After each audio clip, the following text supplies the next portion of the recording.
Cela n'aura échappé à personne, nous sommes le dimanche de Pentecôte.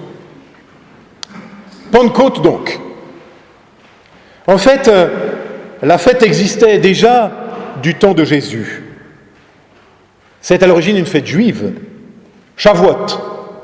Et Shavuot, c'est le temps où, 50 jours après la Pâque juive, qui commémorait la sortie d'Égypte, le judaïsme célèbre le don de la loi donné par Dieu à Moïse sur le mont Sinaï.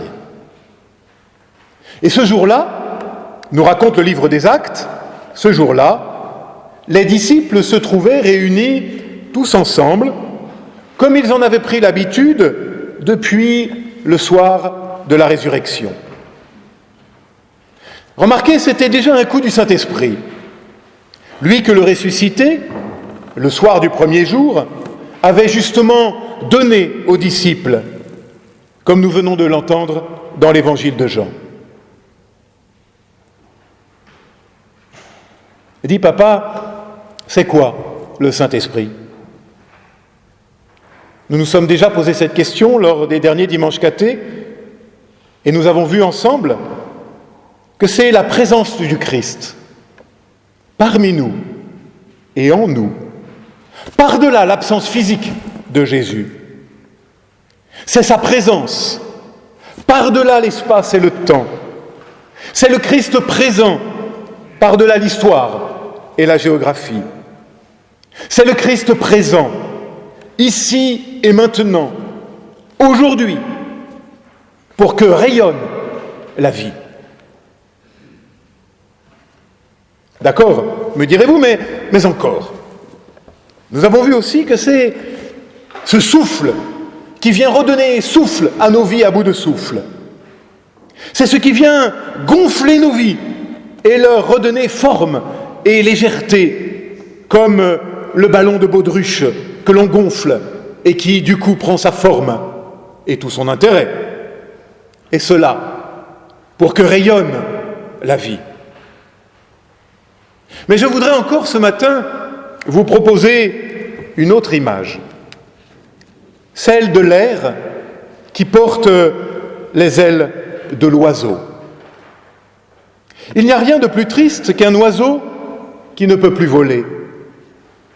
Et ce matin, très tôt, un oiseau est entré par une fenêtre entr'ouverte et n'arrivait plus à ressortir.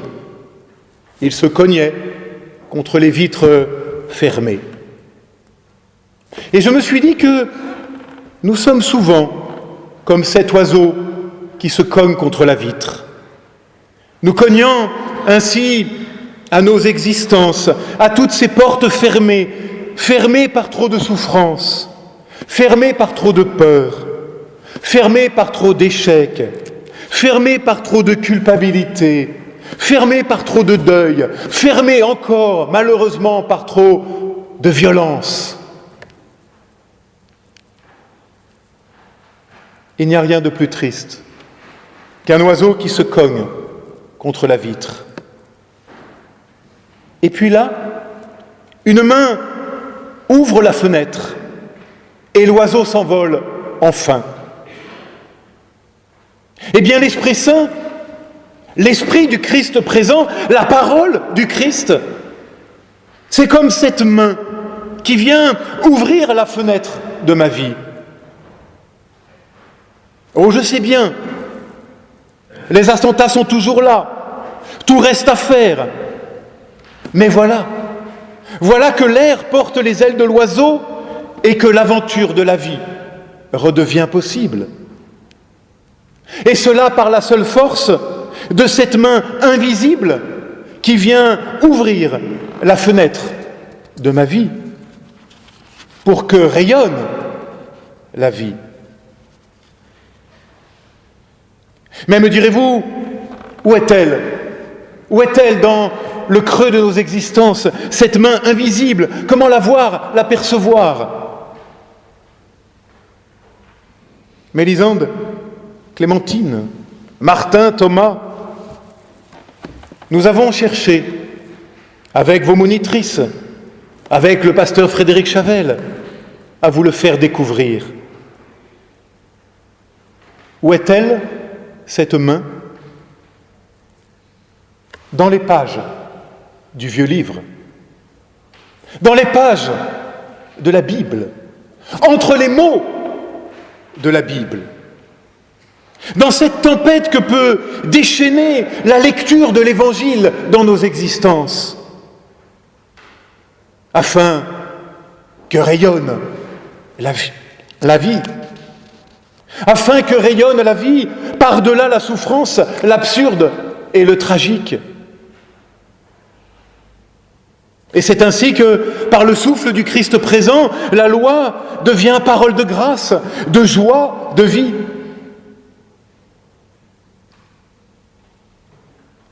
Mais allons plus loin encore. Que se passe-t-il en ce jour de la Pentecôte, il y a 2000 ans? Le livre des Actes, nous l'avons entendu, nous raconte que les disciples se mettent à parler dans toutes les langues.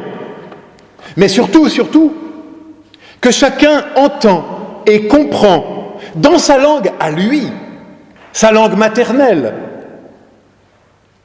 Il y a là, me semble-t-il, quelque chose d'essentiel qui nous est dit.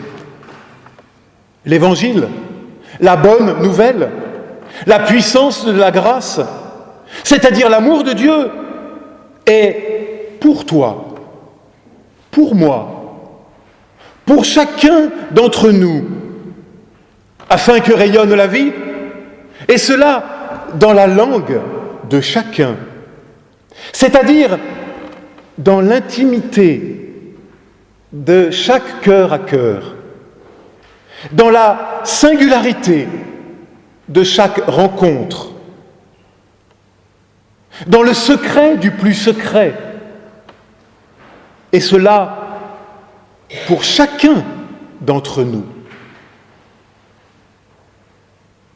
Il ne s'agit pas d'un moule dans lequel faire rentrer, mais tout au contraire, d'une parole qui s'en vient parler ta langue, afin de parler à ton histoire, pour ouvrir la fenêtre de ta vie. Et cela ici et maintenant, aujourd'hui, pour que rayonne la vie. Et c'est pour cela que, dans quelques minutes, nos catéchumènes vont, chacun leur tour, chacun à sa manière, chacun dans sa langue, vous témoigner de leur foi, qui les engage désormais. Ce cadeau reçu enfant, manifesté par le baptême, ils ont appris à en découvrir le sens. Petit à petit, ils se sont appropriés un tout petit peu, les pages du vieux livre. En tout cas, ils se sont dit d'abord pour eux-mêmes, et ils nous le partagent. Ils disent « Ok, c'est bon, ce cadeau je le reçois, je le fais mien. Bon an, mal an, un peu, beaucoup, j'y crois. » Amis, famille,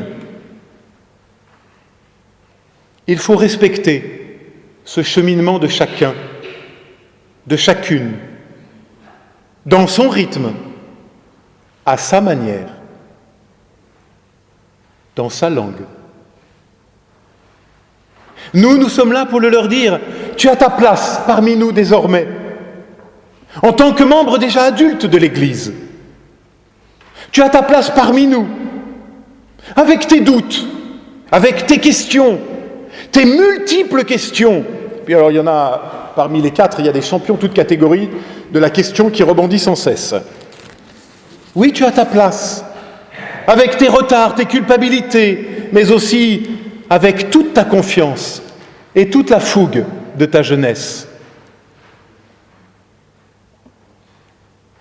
Mélisande, Clémence, Martin, Thomas, vous allez vous engager dans la foi tout à l'heure devant nous. Mais je voudrais vous le dire, c'est Dieu d'abord. C'est Dieu d'abord qui s'engage envers vous, afin que rayonne ta vie. C'est lui qui a fait le premier pas au jour de ton baptême. Et c'est lui qui fera toujours le premier pas dans ton existence. C'est lui qui ouvre et qui ouvrira la fenêtre pour que l'oiseau que tu es s'envole. Et c'est lui qui viendra le refaire sans cesse. Chaque fois que toi, tu crois que plus rien n'est possible et que tout est foutu, eh bien c'est là, à ce moment-là, que sur la pointe des pieds, il se tiendra à tes côtés et qu'il te murmurera « Regarde, regarde pour toi, j'ouvre la fenêtre pour que rayonne ta vie. » Amen.